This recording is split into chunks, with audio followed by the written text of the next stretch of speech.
ரூபாய் கொடுத்தால்தான் எங்களுக்கு உதவிகரமாக இருக்கும். அதேபோல் அட்டை பதிந்தவுடன் உடனடியாக மாற்றுத்திறனாளிகளுக்கு பென்ஷன் என்பது கொடுக்க வேண்டும். அது மட்டுமல்ல, குறிப்பாக சொல்ல வேண்டும் என்று சொன்னால் தமிழக அரசு பல நல்ல காரியங்களை செய்கிறது. குறிப்பாக பெண்களுக்கு 1000 ரூபாய் கொடுக்கிறாங்க. பெண்களுக்கு அதே மாதிரி இலவச பஸ்கள் என்பது போறாங்க. அதெல்லாம் வர வேண்டும். அதே எவ்வாறு அதை செய்கிறார்கள்? மாற்றுத்திறனாளி தேவையான உதவிகளை செய்வதற்கு அரசாங்கம் முன்வர வேண்டாமா? அதேபோல் குறிப்பாக சொல்ல வேண்டும், பல திட்டங்களை மாநில அரசு கிடப்பில் போட்டுவிட்டது. குறிப்பாக கற்பணி பணிகளுக்கு கொடுக்க வேண்டிய நிவாரணத்தை கொடுப்பதில்லை. அதேபோல்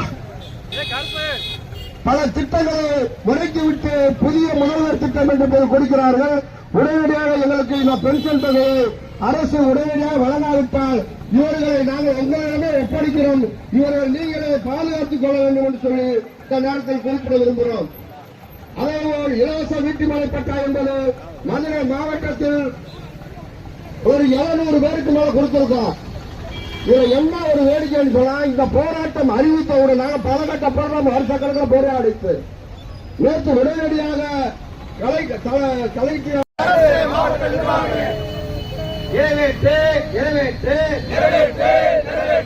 மாற்றுத்திறனாளியின் கோரிக்கையை நிறைவேற்று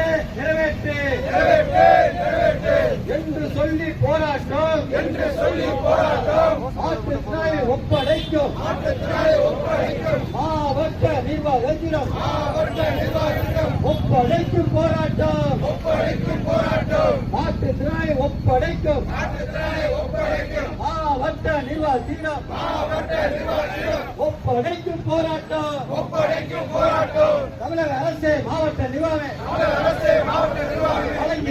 வழங்கிடு விண்ணப்பித்து காத்திருக்கும் அனைத்து மாற்றுத்திறனாளிகளுக்கு உதவி தொகை வழங்கிடு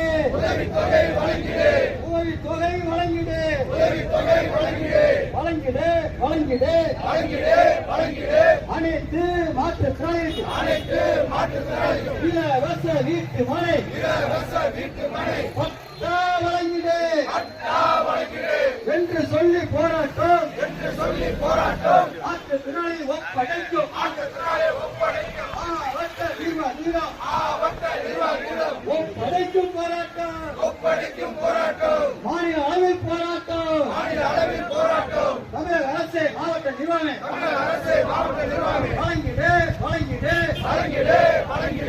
அனைத்து மாற்றுத்திறனாளிகளுக்கு 100 நாள் வேலை திட்டத்தை